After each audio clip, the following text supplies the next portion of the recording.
J'espère que vous allez bien. Donc on commence la première vidéo des séries dont j'avais parlé sur Instagram, donc des séries spéciales IFSI. Donc voilà. Aujourd'hui je vais consacrer cette vidéo au mémoire. Donc la vidéo sera en deux parties. Là aujourd'hui on va voir l'écrit et dans une prochaine vidéo on parlera de l'oral. Je vais vous donner des astuces en fait pour éviter le zéro hein, parce que oui c'est possible pour des trucs tout bêtes. Donc je vais vous dire, je vais vous donner les bonnes astuces hein, vraiment voilà quoi. Faudra pas dire si vous avez vu la vidéo, ah ouais non vous savez pas, non tu mens.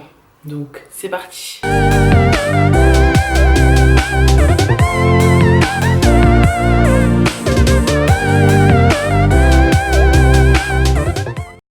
Du mémoire, pour ceux qui sont en troisième année, vous allez peut-être sûrement le commencer en fin de deuxième année. Déjà les profs peut-être vous demanderont quel sujet vous souhaitez aborder, tout ça, voilà. Donc je vais vite fait parler de la composition du dossier ou des dossiers, parce que moi par exemple dans mon IFSI c'était deux dossiers séparés pour le mémoire. Un dossier recherche documentaire, on commençait à voilà, dégager le truc, à sortir la tête de l'eau, et le gros dossier mémoire. Donc je sais que nous on avait commencé en fin de deuxième année, ils nous avaient dit voilà quelle est votre situation d'appel, parce qu'en fait dans le mémoire, si vous voulez, vous partez d'une situation d'appel comme vos analyses de situation et tout se découle de là. Si vous n'avez pas vraiment de situation d'appel, je sais que moi par exemple dans mon IFSI, ils proposaient des thèmes. Par exemple, je dis des bêtises, la e-santé, tout ça, enfin voilà, ils proposaient des thèmes si vraiment des gens n'avaient pas de sujet, ce qui n'est pas plus mal, on sait jamais, voilà. Il y a des choses qu'il faudra respecter tout au long de la construction de votre mémoire. Par exemple, la mise en page. Par exemple, moi dans mon IFSI, il y avait un nombre d'interlignes, je crois que c'était 1,5. De toute façon, je vous mettrai tout là, mais suivez bien les consignes de votre IFSI. Le caractère, la type de police, c'était New Time. Caractère, je crois que c'était... La taille c'était 12, enfin bref je vous mets tout ici parce que je me souviens plus, mais en tout cas ça il faut vraiment le respecter. En gros là je vous mets une vidéo YouTube, parce qu'il y en a qui savent pas utiliser qui savent pas mettre aux normes leurs documents. Donc je vous mets une vidéo de YouTube qui est très bien expliquée, qui explique comment mettre aux normes votre document, ou sur Word par contre. Moi j'ai travaillé sur Word, parce que de base j'ai un Mac mais j'ai téléchargé Word, ce qui était accessible avec l'université gratuit, parce que le Pages du Mac là c'était trop compliqué à configurer, donc j'ai préféré taffer sur Word. Voilà, donc dès le début mettez aux normes votre document, parce que en fait si vous le faites à la fin, il y a aussi un nombre de pages à respecter, donc en fait vous allez vous dire je suis large. Ben non, en fait quand tu vas mettre aux normes, t'étais peut-être en trop petit caractère, t'avais pas peut-être respecté les interlignes sont vachement grosses quand on les met, on dirait vraiment ça prend beaucoup de place, donc du coup mettez dès le début votre document aux normes, d'accord? Deuxième chose, les normes bibliographiques.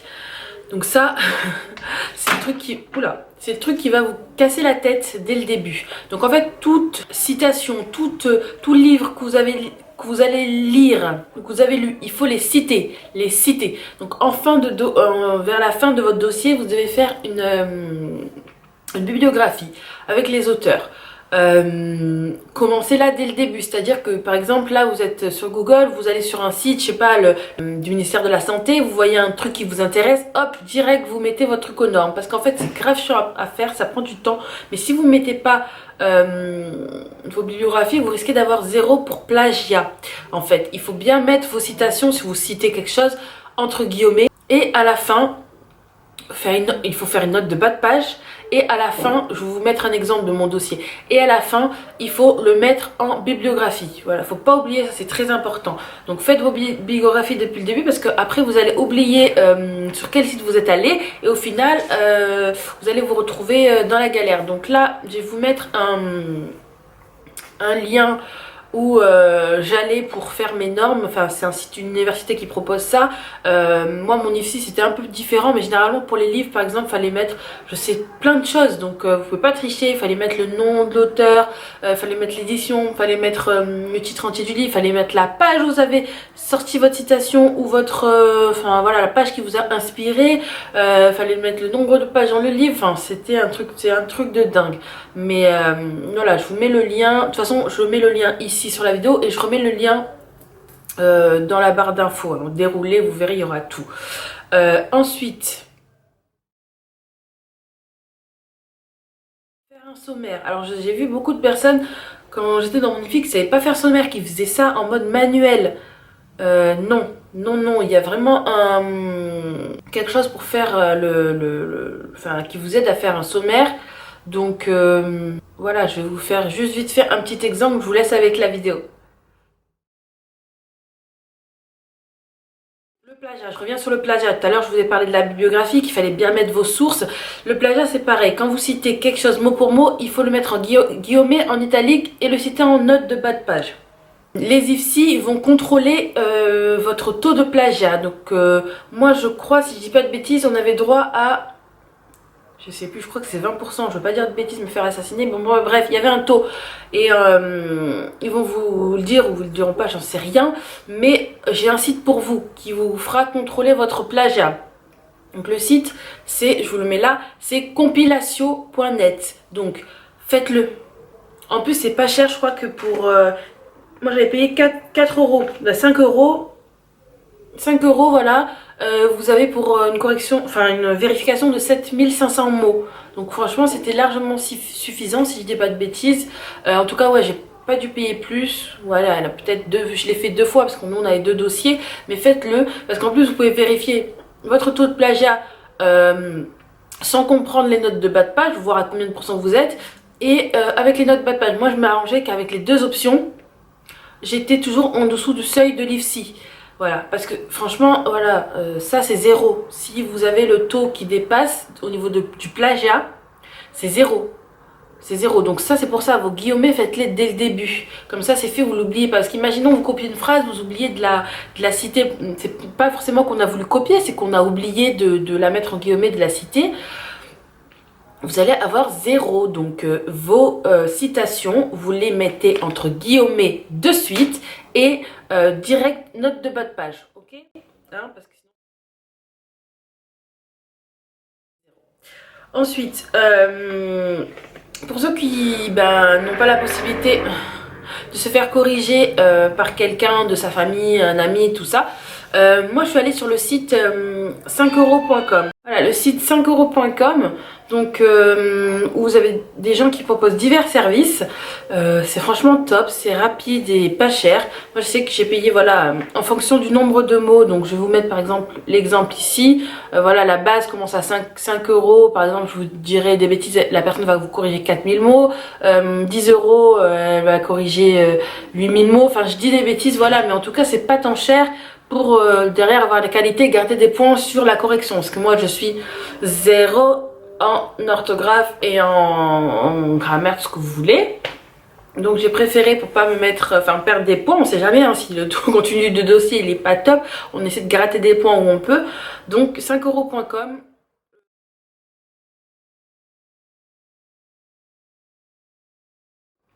Votre dossier, donc moi par exemple ici mon exemple, vous allez y mettre une photo si vous voulez ou pas, c'est pas obligatoire, pour égayer votre couverture de dossier. Attention, les photos, c'est comme les citations, il faut citer votre source. Pour les photos, c'est un peu plus compliqué. En plus, il faut mettre une espèce de code quand c'est des photos qui ne sont pas libres de droit. Donc moi, je vous conseille d'aller sur un site que je vous mets là, que je vous mets en barre d'infos aussi, qui s'appelle Pixabay. Pixabay propose des photos libres de droit et gratuites. Donc en fait, vous allez vous les télécharger. Et moi, ce que j'ai fait, c'est juste qu'en bas de page du dossier, enfin en note, juste en bas de la photo, donc là vous le voyez, j'ai mis voilà en mode bibliographie. Donc j'ai cité ma source, mais voilà, j'ai pas plus de choses à faire. Donc Pixabay c'est gratuit et libre de droit.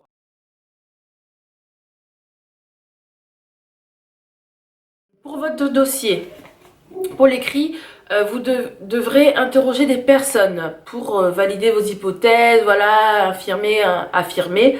Donc, soit à ce moment-là, vous êtes en stage, c'est bien, et vous êtes dans un service en fonction de votre dossier qui peut correspondre à votre sujet de mémoire, parce qu'imaginons vous faites un mémoire sur la fin de vie, mais que actuellement vous êtes en crèche. ça va être cool. À part si vous avez des infirmiers qui ont travaillé voilà, en soins palliatifs ou dans un service où il y a des fins de vie, hein, parce qu'il il peut en avoir un peu partout. Donc voilà. Donc moi, si vous voulez, j'ai un groupe Facebook, donc je vous le mets là aussi, qui s'appelle Nous les blouses blanches, aides-soignantes, infirmiers, AMP, qui regroupe tous ces professionnels de santé. Et en fait, moi j'ai posté une demande tout simplement en disant je recherche des infirmiers travaillant ou ayant travaillé par exemple en gérontologie, moi c'était mon sujet, pouvant répondre à mes questions. Voilà. Donc, après comment ça s'est passé? Donc pour leur envoyer vos questions, vous avez plusieurs options. Soit vous leur envoyez un questionnaire que vous avez fait, soit vous leur envoyez un questionnaire que vous avez fait sur Word, vous leur envoyez comme ça, ils remplissent, et à vous derrière de faire si vous faites sous forme de statistiques en fonction, parce que soit vous pouvez en gros voilà, faire un questionnaire, question fermée, enfin bref, soit vous interprétez vous-même les statistiques, soit moi j'ai utilisé les questionnaires de Google, donc j'avais préfet le questionnaire, et en fait ce qui était bien avec Google, je vais vous montrer tous les exemples, il faisait déjà les statistiques, donc en fait j'avais rien à faire derrière, juste à copier-coller et interpréter.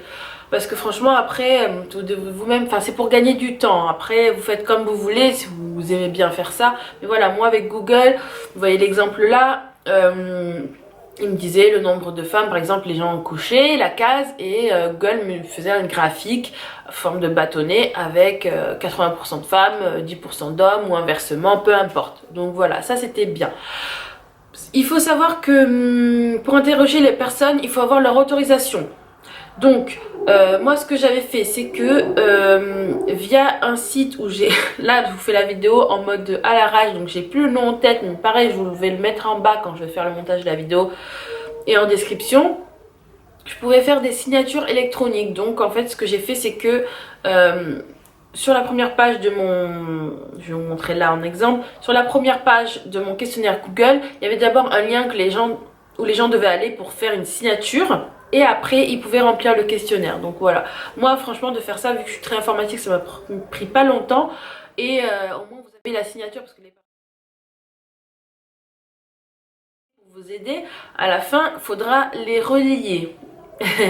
Ça voilà, moi ce que j'avais fait pour toute l'année, comme je vous jure, je crois que j'ai fait une vingtaine de dossiers. Non, franchement j'exagère, mais je pense que ouais, on doit pas être loin, une dizaine ou une vingtaine de dossiers, entre 10 et 20, voilà, c'est sûr.